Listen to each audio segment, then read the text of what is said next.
I would be remiss to not talk about Kyle Conradi hitting another game winner there.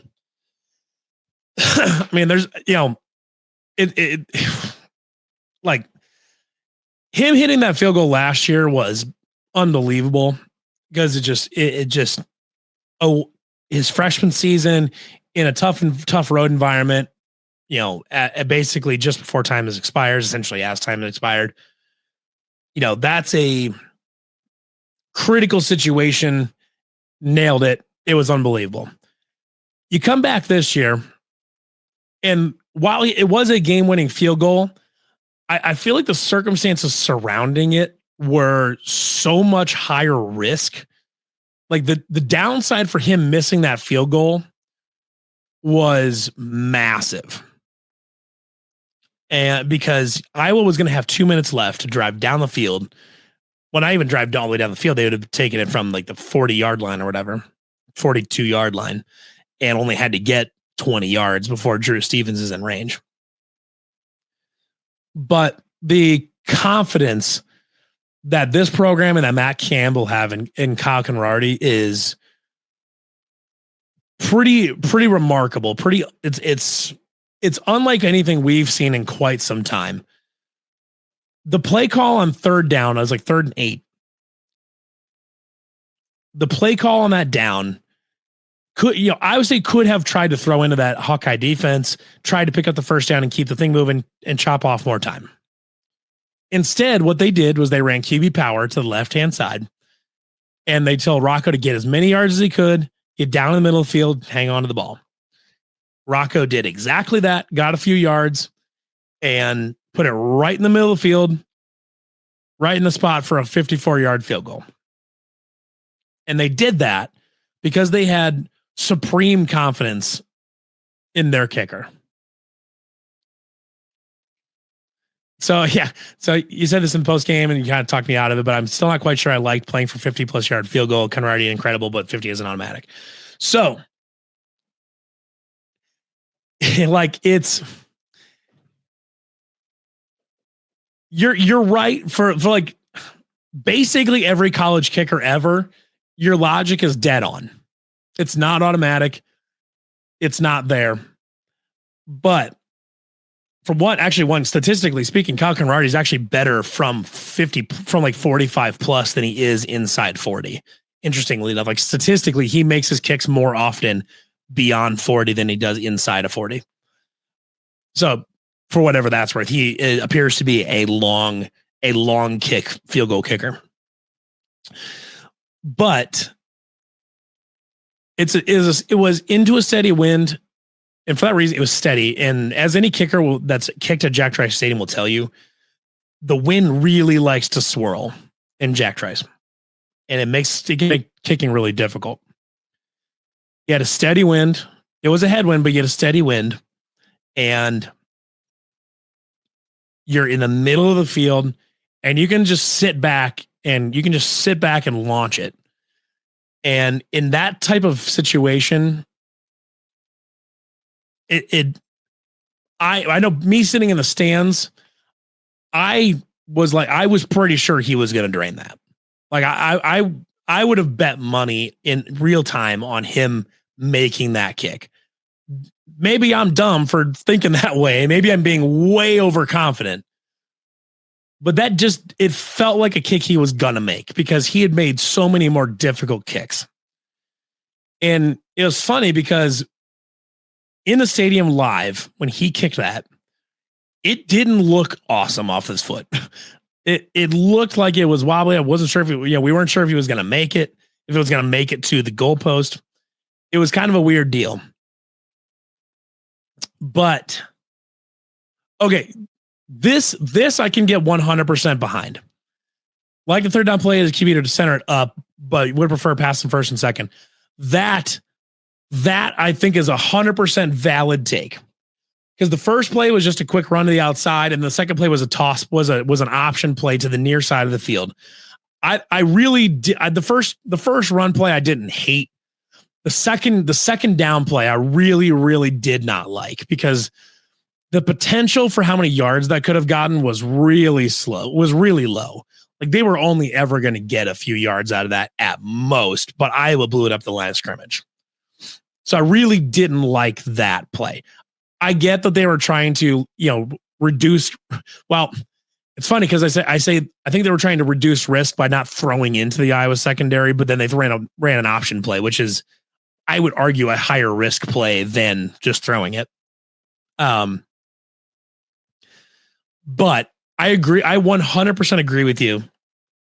And I bet Taylor Mauser would agree with you too, that it would have been, in retrospect, it probably would have been a better idea to be more aggressive on first and second down to try to get yourself in a position to get another first down versus being pretty conservative on the first two and then just being okay with whatever you can get on third down. I can be 100% on board with that take. And I even in real time, I totally agree with that. Where I felt like I was the second down play call in particular, the option to the out to the near side of the field was particularly unsatisfying.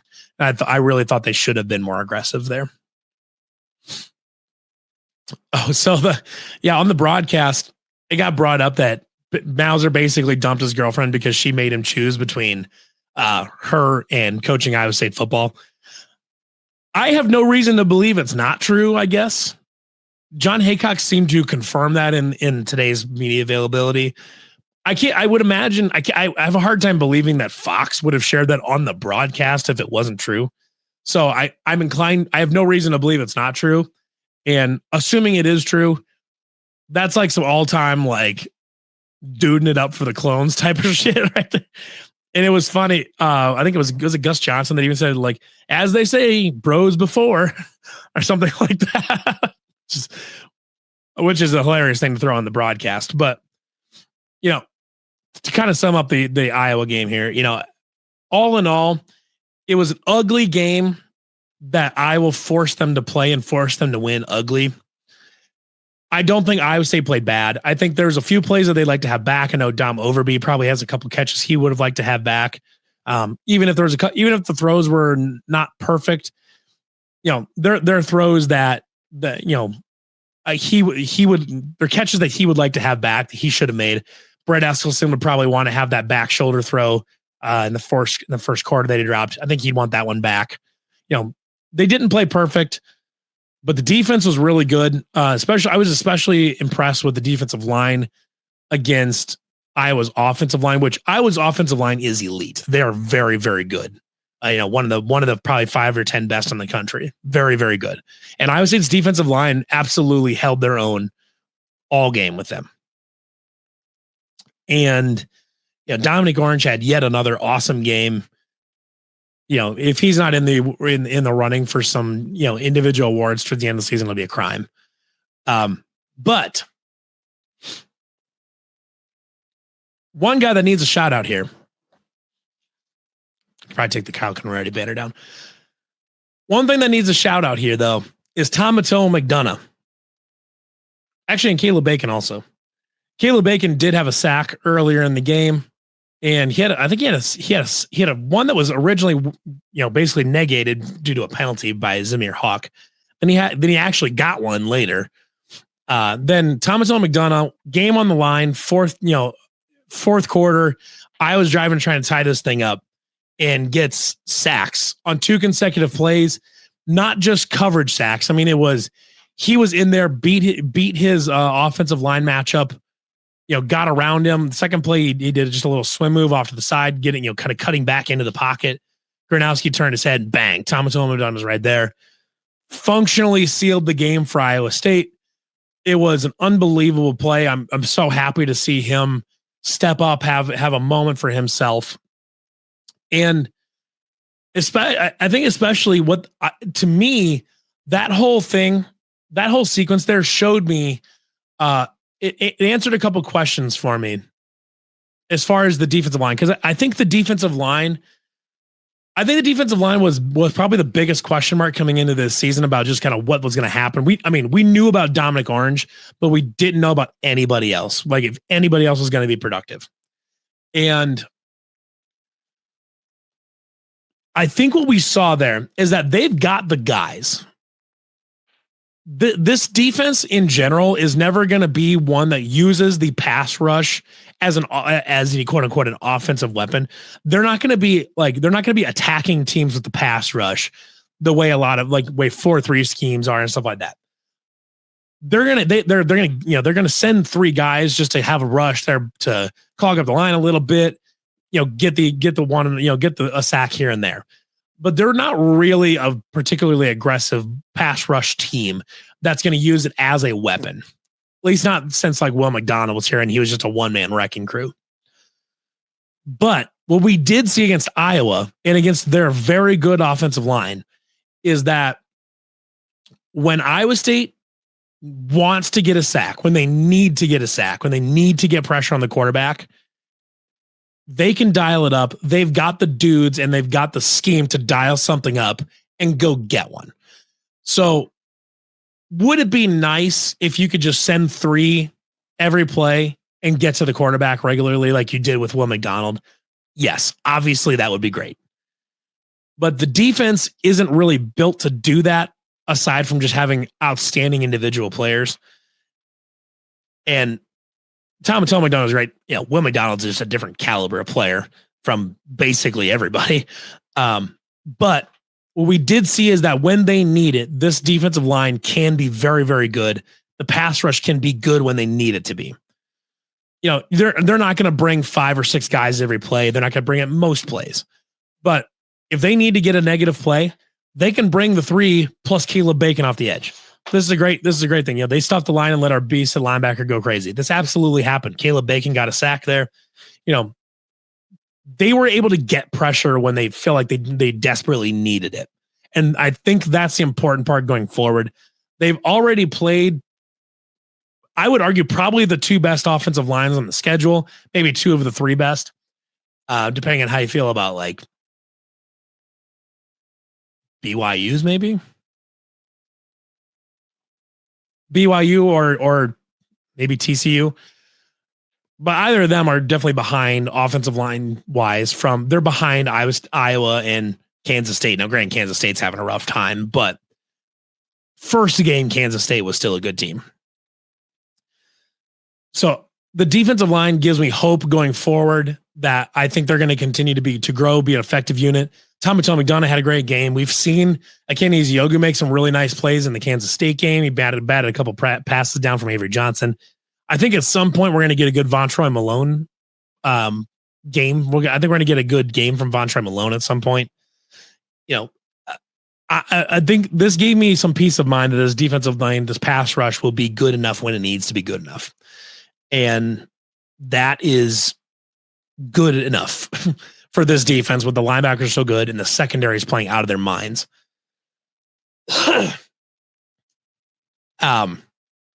We should talk about the secondary too. For the second time in 3 games, Marcus Neal has graded out as I would say its best player on either side of the ball. He's in the 80s again. The emergence of the trio of Marcus Neal, Kyjon Cummings-Coleman, Tayshaun James, and then alongside Jamal Patton and Drew Surges and Carson Van Denter. The emergence of those 3 specifically, of Neal Cummings-Coleman, and Tayshaun James, has been a revelation. Basically, all 3 of those are about 6'1", 215, and built like a brick shit house. And those 3 playing so well is this. It allowed you to move Jeremiah Cooper over to corner, which he's playing well enough at corner now that you start wondering if we should have just played him at corner this whole time. Turns out that an All-American safety that gets a chance to jump on some passes near the line of scrimmage. Turns out he's a pretty good corner too. I'm gonna want to up you here. I believe Neal he's an All-American caliber talent. And I believe at some point he will be in the running for a Thorpe Award. Be just based on in 2 seasons. I think in 1 or 2 seasons, maybe not this year, but next year or the year after, I think Marcus Neal is a Thorpe Award final, a Thorpe Award semifinalist or better type of guy. He's going to be very, very good. Kyjon Cummings-Coleman is not far behind him. Tayshaun James, I don't know if anybody remembers this during the game or not, but he He delivered one of the hardest hits I have seen in any time recently on Jazz Patterson on a run. You know, we're largely out of the big hit era of football where guys are just out there head hunting, just trying to just put dudes in the hospital. We're not really in that era anymore because of targeting rules and things like that. But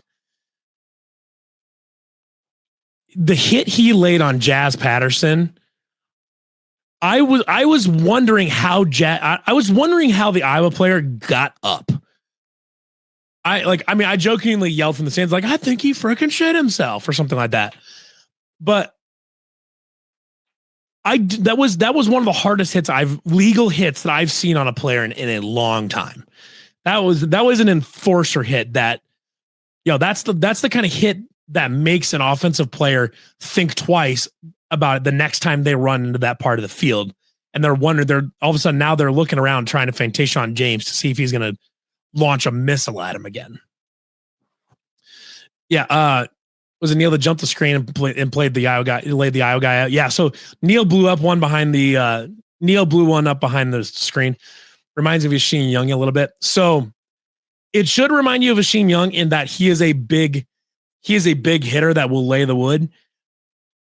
I can tell you right now that Marcus Neal is head and shoulders above where Yasheen Young ever was as a player. I'm not disrespecting Yasheen Young. Yasheen Young was basically a specialist run stopper at safety.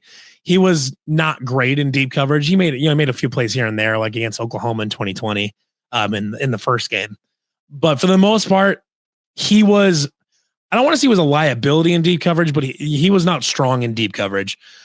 Right now, Marcus Neal is playing like a defensive player of the year in the Big 12 candidate.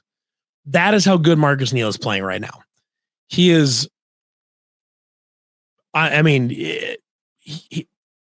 For the fans, he kind of came out of nowhere because he was really just a special teams guy last year. But holy cow. Like, that whole safety group has been great. This is a great point. Outside of those two plays in Ireland, the DBs have been very, very good. And the two plays in Ireland were two freshmen, Kajan Cummings-Coleman, Carson Van Dint, are both getting beat on double moves. Since then, Kajan Cummings-Coleman has largely looked very good. Teams have tried to go after him a little bit. I think South Dakota connected on one deep pass. But Kajan was pretty much right there. He really just needed to get his head turned around. He probably could have picked it. But for the most part, he's played very, very good. My guess is that Arkansas State will probably try to go after him a little bit in deep coverage. So I think we might really see how good he is in deep coverage this game, because I think Arkansas State will try to go after him. But Jontez Williams has been awesome. We basically haven't heard his name in pass coverage at all because no one's even bothered trying to throw at him. As we remember the famous stat of throwing the ball directly into the ground is 20 points of passer rating better than throwing at Jontez Williams. So we have not really heard from Jontez Williams in the passing game because no one's even bothered trying. And a couple people have tried against Jeremiah Cooper, and now Jeremiah Cooper has picked a pass off. Right now, Iowa State's secondary looks like darn near impenetrable at this point. They did try to go deep. Iowa tried to go deep one time. They got the pass interference because Bo Goodwin was somehow ended up in deep coverage. But that ball was not going to be caught. And you could, depending on where guys ended up, I think the safety might have even been able to get back and pick that off even. So, Iowa's receivers are nothing to brag about. They're actually pretty fucking terrible. I'm perfectly willing to dump on Iowa here because the receivers are kind of an embarrassment to the sport. Jacob Gill seems like he's okay, I guess, maybe, but the rest of them are a joke. Iowa State secondary was in their hip pocket every play, basically, which is why Mark Gronowski was having to run around so much on that last drive. But they're gonna run against better receivers later this year. TCU's got good speed. Arizona's got some guys here. Colorado has some guys. They're going to see more speed, some better receivers in Big 12 play. But right now, it's the secondary is really fucking good. I do think, yeah. So Perkins has become a very good punter now. I feel like there's been a liability past years. I wouldn't say Tyler Perkins has ever really been a liability. He may not have been like a standout, but he always was like good enough. He never shanked one really. Um, he didn't often stick stuff at the 10-yard line. He would just kind of send it into the end zone. Um, so I wouldn't say he was a liability just so much as he just wasn't really a standout. He just kind of did his job and that was it. But this year, oh, not him. Yeah. Yeah. Other punters. Yes. I think we're all reminiscing back to Corey Dunn. Uh, nice guy. Not a great punter. Um, Tyler Perkins has been very good through his career and he's having a really good season so far. He's done a really nice job pinning some punts deep inside the 20. I was worried about it because Caden Weegan is a really good returner. I was concerned about Weegan's returning abilities last Saturday. I mentioned on the down the pipe. I thought Tyler Perkins needed to figure out a way to deal with him. Turns out, Caden Weegan did. Not only did he not have a big return, he was arguably a net negative in the return game because of that on that punt return where he ran backwards. The kick return he brought out of the end zone, they got stopped. They got blown up at like the 15-yard line. I think those guys are, Tyler Perkins and Kyle Conradi on kicks and punts did a great job of dealing with it, and neutralizing it. The kick coverage did a good job of neutralizing Caden Weegan. So overall, I think Tyler Perkins had a good season so far.